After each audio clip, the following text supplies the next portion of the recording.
Hello students, all of you welcome to the online classes of ABN and PRR College of Science Kovur. Today's class is for first BCom general students. The subject is business environment. Subject పేరు వచ్చేసి తెలుగులో వ్యాపార పరిసరాలు. In today's class we are going to discuss a new topic. Our today's new topic is legal changes. న్యాయపరమైన మార్పులు. Legal changes. న్యాయపరమైన మార్పులు. ఈ టాపిక్ ఏంటంటే ఇండియా అనేది డెవలపింగ్ కంట్రీ. ఈ విధమైన డెవలపింగ్ కంట్రీ అయినటువంటి ఇండియాలో అనేక రకాలైన లీగల్ చేంజెస్ అనేవి చోటు చేసుకోవడం జరిగింది. భారతదేశం అనేది అభివృద్ధి చెందుతున్న దేశం. ఈ విధంగా అభివృద్ధి చెందుతున్న దేశమైన భారతదేశంలో గత కొన్ని సంవత్సరాలుగా కొన్ని రకాలైన చట్టాలకు మార్పులు చేసుకుంటూ వస్తున్నారు. ఆ విధంగా గత సంవత్సరాలుగా ఏ రకాలైన చట్టాలకు మార్పులు చేసుకుంటూ వస్తున్నారో వాటికి సంబంధించిన వివరాలతో కూడిన ఒక భావనే ఈ లీగల్ చేంజెస్ అనే కాన్సెప్ట్, అంటే న్యాయపరమైన మార్పులు. 1991లో భారతదేశాన్ని ఆర్థికంగా మరింత పురోభివృద్ధికి తీసుకువెళ్ళాలి అనే ఉద్దేశంతో 1991లో ఎకనామిక్ రిఫార్మ్స్ తీసుకొచ్చారు. ఆర్థిక సంస్కరణలు అని పిలుస్తారు తెలుగులో. ఈ భారతదేశంలో 1991లో తీసుకొచ్చిన ఆర్థిక సంస్కరణలు చాలా చెప్పుకోదగ్గ ఆర్థిక సంస్కరణలు. అంటే ఇండియాకి ఇండిపెండెన్స్ వచ్చినప్పటి నుంచి కూడా భారతదేశాన్ని ఆర్థికంగా అభివృద్ధి చేయాలని అనేక రకాల ప్రయత్నాలు చేస్తూ వచ్చారు. కానీ భారతదేశము ఆశించిన స్థాయిలో ఆ ఎకనామికల్ డెవలప్మెంట్ని అచీవ్ చేయలేకపోయింది. అలాంటి సందర్భంలో భారతదేశంలో చాలా చెప్పుకోదగ్గ స్థాయిలో ఆర్థిక పరమైన సంస్కరణలు తీసుకురావాలి అని భావించి 1991లో ఎకనామిక్ రిఫార్మ్స్కి తెరతీయడం జరిగింది. 1991లో ఆర్థిక సంస్కరణలకు తెరతీయడం జరిగింది. 1991లో నాటి ప్రధాని పివి నరసింహారావు గారు ఈ ఆర్థిక సంస్కరణలు తీసుకురావడంలో చాలా ప్రముఖమైన పాత్ర పోషించిన వ్యక్తిగా మనం చెప్పుకోవాలి.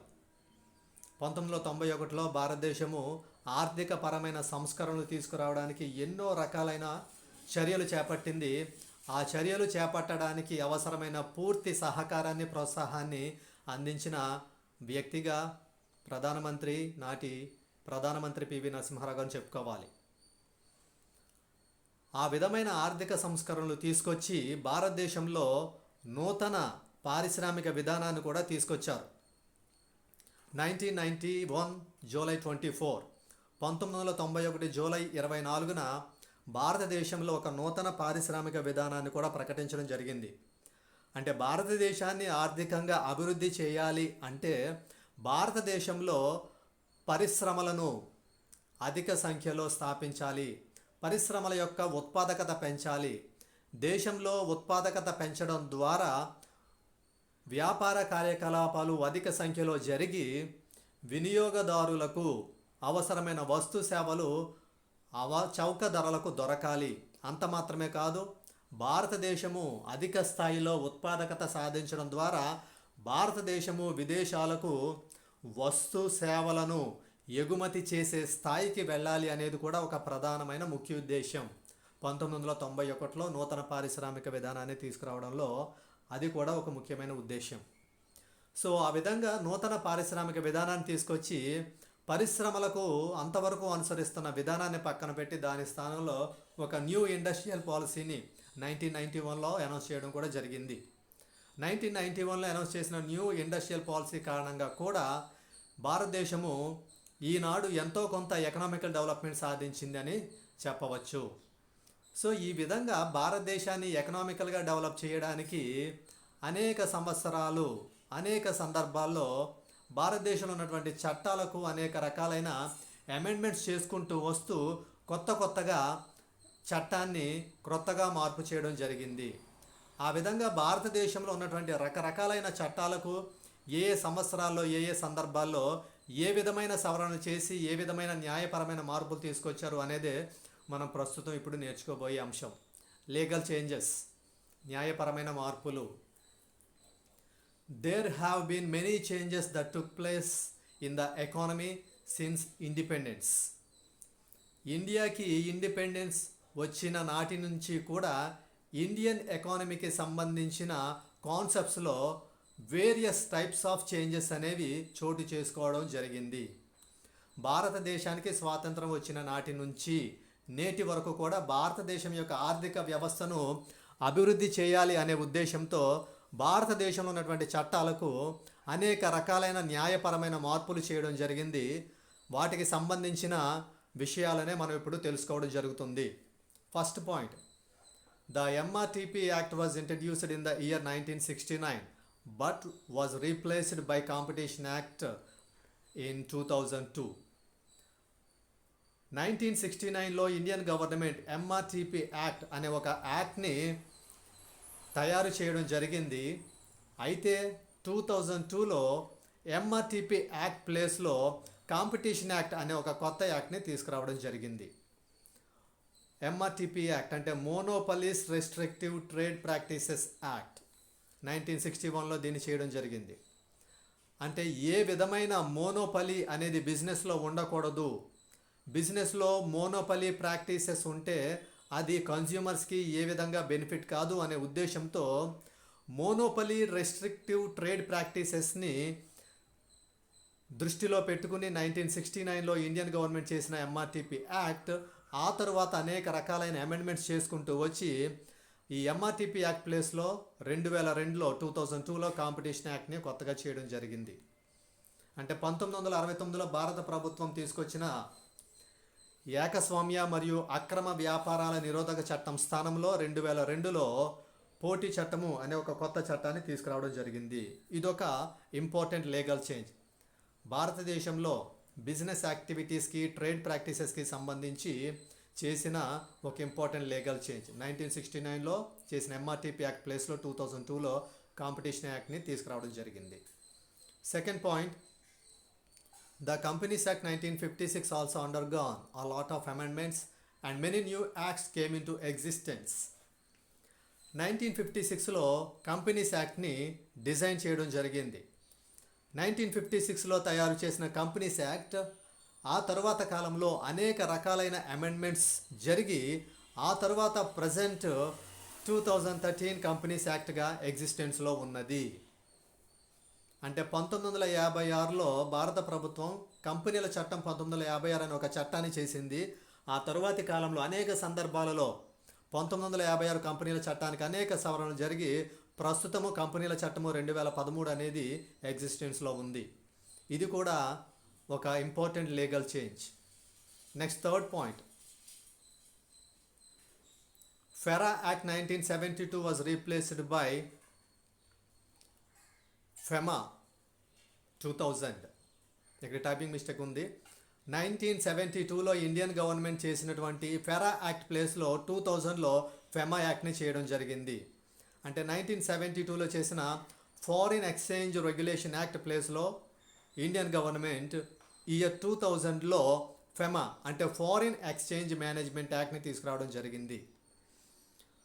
భారత ప్రభుత్వం 1976లో తీసుకువచ్చిన విదేశీ మారక నియంత్రణ చట్టం స్థానంలో భారత ప్రభుత్వము 2000వ సంవత్సరంలో విదేశీ మారక నిర్వహణ చట్టాన్ని కొత్తగా తీసుకొచ్చింది.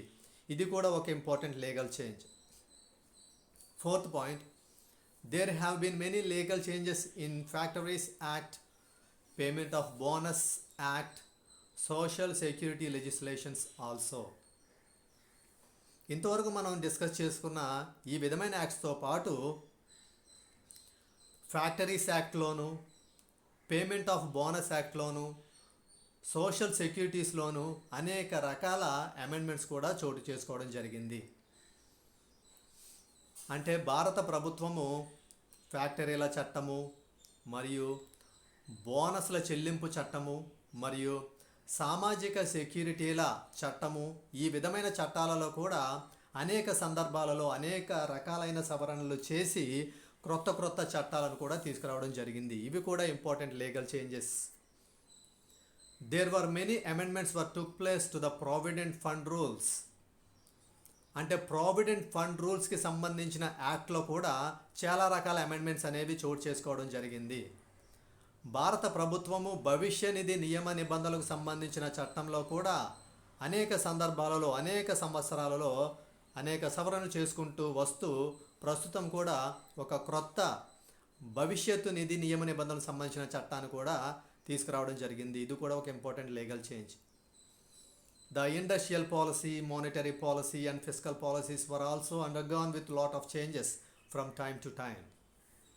అంతేకాకుండా ఇండియన్ గవర్నమెంట్ ఇండస్ట్రియల్ పాలసీని తీసుకొచ్చింది, మానిటరీ పాలసీని తీసుకొచ్చింది, ఫిస్కల్ పాలసీని తీసుకొచ్చింది. ఈ విధంగా ఇండియాలో టైం టు టైం ఎకనామికల్గా ఏ విధమైన చేంజెస్ అయితే జరుగుతున్నాయో ఆ చేంజెస్కి తగ్గట్టుగా ఇండియన్ గవర్నమెంట్ డిఫరెంట్ పాలసీస్లో డిఫరెంట్ అమెండ్మెంట్స్ చేసుకుంటూ వస్తూ ఎప్పటికప్పుడు కొత్త యాక్ట్స్ని ఇనాక్ట్ చేసుకుంటూ వెళ్తుంది.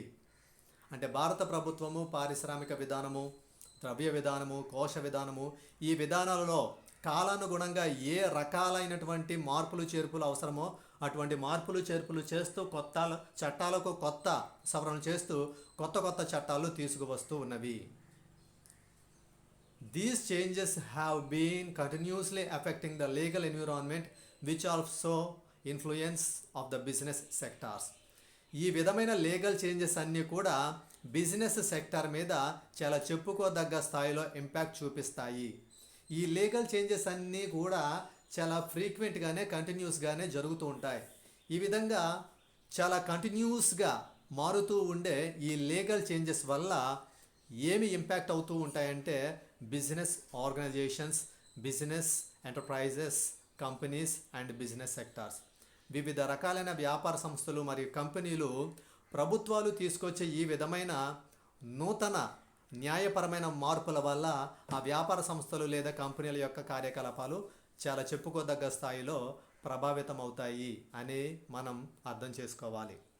ఈ విధంగా మనం ఇంతకుముందు ప్రీవియస్ క్లాస్లో కూడా డిస్కస్ చేసుకుంది ఏంటంటే ఏ దేశమైనా ఎకనామికల్గా డెవలప్ అవ్వాలంటే ఆ దేశంలో పొలిటికల్ స్టెబిలిటీ అనేది ఉండాలి. రాజకీయ సుస్థిరత అనేది ఏ దేశంలో ఉంటుందో ఆ దేశం ఆర్థికంగా అభివృద్ధి చెందుతుంది. అంత మాత్రమే కాదు, ఒక దేశంలో రాజకీయ పార్టీలు, ప్రభుత్వాలు ఏ రకమైన న్యాయపరమైన నిర్ణయాలు తీసుకుని న్యాయపరమైన మార్పులు చేస్తుంటాయో ఆ విధమైన లీగల్ చేంజెస్ వల్ల బిజినెస్ సెక్టార్స్ కూడా చాలా చెప్పుకోదగ్గ స్థాయిలో ఇంపాక్ట్ అవుతూ ఉంటాయి. All of you, thank you.